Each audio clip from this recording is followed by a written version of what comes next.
कैसा मजा आता है जब इस महफिल में बैठे होते एक तस्कीन सी होती है, क्योंकि अल्लाह ने कुरान में फरमा दिया ना कि अल्लाह के जिक्र से दिलों को सुकून व इत्मीनान मिलता है। अल्लाह के जिक्र से तो कैसे मिले, हम तो तस्बीह रोल रोल के थक गए लेकिन हमें सुकून ही नहीं। और तस्बीह किस लिए रोल रहे हैं कि फलानी के साथ मेरा रिश्ता हो जाए, फलाना रिजल्ट मुझे मिल जाए, फलाना कारोबार शुरू हो जाए, फलाने का माल मेरे पास कैसे आए, इन्हीं चीज़ों में लग जाए। जब तू जिक्र अल्लाह की रजा के लिए, अल्लाह के लिए, अल्लाह के महबूब के लिए करेगा, फिर देखो तुम्हें कितना सुकून मिले और कौन से दर्जे तुझे अल्लाह पाक अता करता है।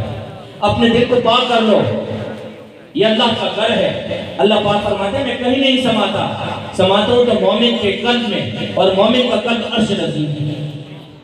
आप लोग कहते हैं ना हर वक्त अजान में सुनते हो कि अल्लाहु अकबर, अल्लाह सबसे बड़ा है।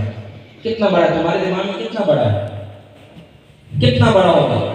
हम पता नहीं कहाँ से आए, यहाँ तक गाड़ी में आए, रश थी, वो हो गई यार का घर बहुत दूर है, कितनी मंजिल तय करके हम आए। फिर उसको छोड़ो, कराची कितना बड़ा है, सिंध कितना बड़ा है, फिर आप इस्लामाबाद जाके, पेशावर जाके, क्वेटा जाके, कितना बड़ा है। ये तो एक शहर है, एक मुल्क है इतना बड़ा।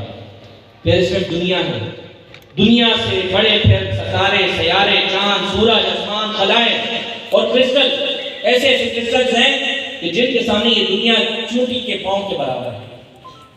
चूंटी के पांव के बराबर ये दुनिया उसको लगती है। सोचो हम दुनिया को कितना बड़ा करते हैं।